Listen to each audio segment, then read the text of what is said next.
The Surface Pro 4 is a tablet, but it's also a laptop. There's many great things and wonderful things that you can do with this, but there are a few things that also hold it back. I've been using it for the past couple of months off and on as basically just browsing the web, Netflix, Amazon, YouTube. And first off, I'm going to be going over the physical side of the device, like I do. And let's go ahead and jump right into it. On the front, it has a 12.3-inch 3:2 aspect ratio display with a resolution of 2736 by 1824, which is a really great pixel-dense display. It's kind of odd, but it looks very sharp, as what Microsoft is calling their Pixel Sense display, which all you guys really need to know is that it's high enough resolution, has great colors, and it looks wonderful. It also has a front-facing camera, which is fine for like Skype calls or other video chatting services. But you can also use it to unlock the computer as well, which works pretty well most of the time, and it's pretty quickly. On the right-hand side of the device, you do have a thin air vent with a mini display port, USB 3, and a proprietary charging port specifically for the Surface Pro 4, which is kind of a bummer that you can't use any old charger, but there is a light on it, which is always nice. And it's also magnetic, kind of similar to the MagSafe for the MacBook, which makes it really nice where if anyone trips over it, it'll just fall right out, and you won't have a broken laptop, and you also won't have a broken cord. And lastly, near the bottom you have a little bit of an indent, that way you can pull out the kickstand with more ease than just trying to pull it out yourself. And on the left-hand side, you also have some more air vent. You have a headphone jack and another indent to lift up the kickstand as well. You can pull it up from either side. And the only thing on the bottom is a magnetic port that you can connect the keyboard accessory to with a satisfying click. On the top, you have an air vent going through all the way through the top. You also have the power button.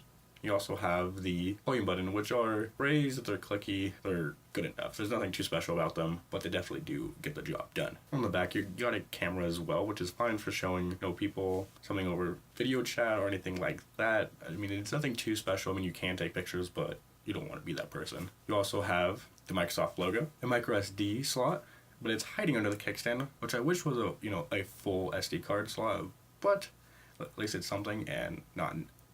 Alright, in my device is figured as an i5 model with 4 gigs of RAM, 128 gigs of storage, which is plenty enough for me since all I do is have a few tabs open with some YouTube, maybe some tech articles, and Amazon, which is plenty enough for me, which I basically just use it as a really nice looking Chromebook. But it can also do other stuff as well, such as downloading games, iTunes, or anything else that regarding gaming.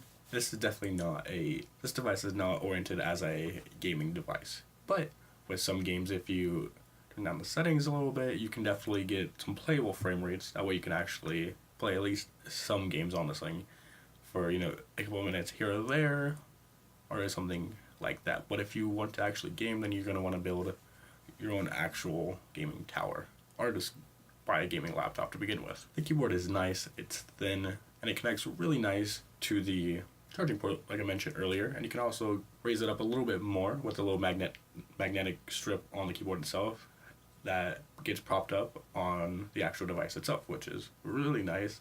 It's a little shallow, but definitely gets the job done. It's quite a bit better than some of the other keyboards that I have tested. To recap a little bit, the screen is nice and bright, it's colorful, it's definitely fast enough for general tasks, but not much else. There are front-facing speakers on it, but they're not all that loud or great sounding, but they get the job done and they work. And they're also front-facing, which is always a nice thing to have. The pen works very well for tapping on small objects that your finger just can't get. Jotting down quick notes with just the press of the erase button, which actually works to erase, which is not sure why, but it's just really cool.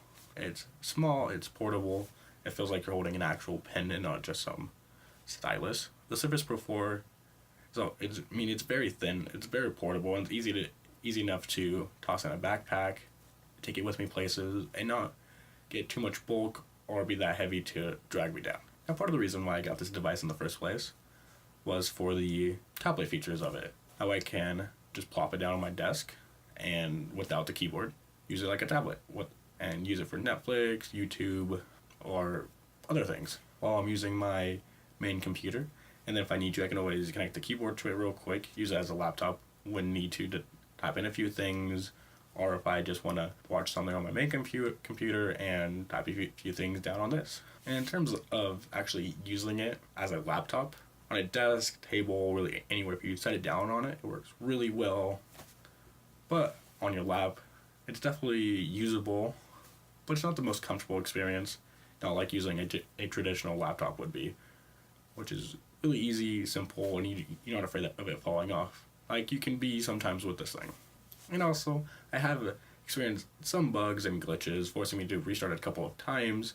That kind of brought the experience down a little bit, but it never hindered my thoughts and opinions on this device. This is definitely a really great device, even for a few shortcomings. One of which being that the keyboard does not come with it, and it's an additional $130, which is, in my opinion, pretty ridiculous. And so it should be packaged together, since Microsoft is labeling this as a laptop, not a tablet. So the keyboard should come with the device, since it is labeled as a laptop. And I do hope that Microsoft does start packaging the keyboard in with the Surface and not hiking up the price or anything like that. I think that's part of the reason what draws customers away from this device. The battery is okay. It doesn't last forever like something like the new MacBook Airs do that last around 12 hours. For me, it lasts more around from 5 to 7 hours. With some low usage, anytime you start doing anything more intensive, like some light gaming or anything like that, then it really brings it down. It's not terrible, but it's not up there with any other tablet or some higher end laptops as well. It's just okay. Now, who is this for? This is for someone who wants to just, browse the web and use a tablet with the kickstand features. Into a tablet, or you just want to use it as a regular laptop to get something done on, you can definitely use this. Looking elsewhere for other alternatives that could better suit your needs. But there's no mistake that this is a really, really nice device.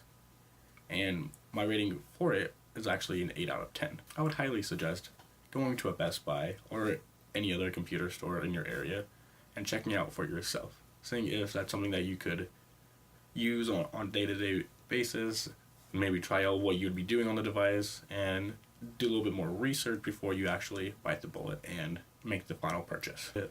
Also, if you have any suggestions for me as of making this video, go ahead and just leave it in the comments below. But let's conclude my review of the Surface Pro 4. I hope you liked it.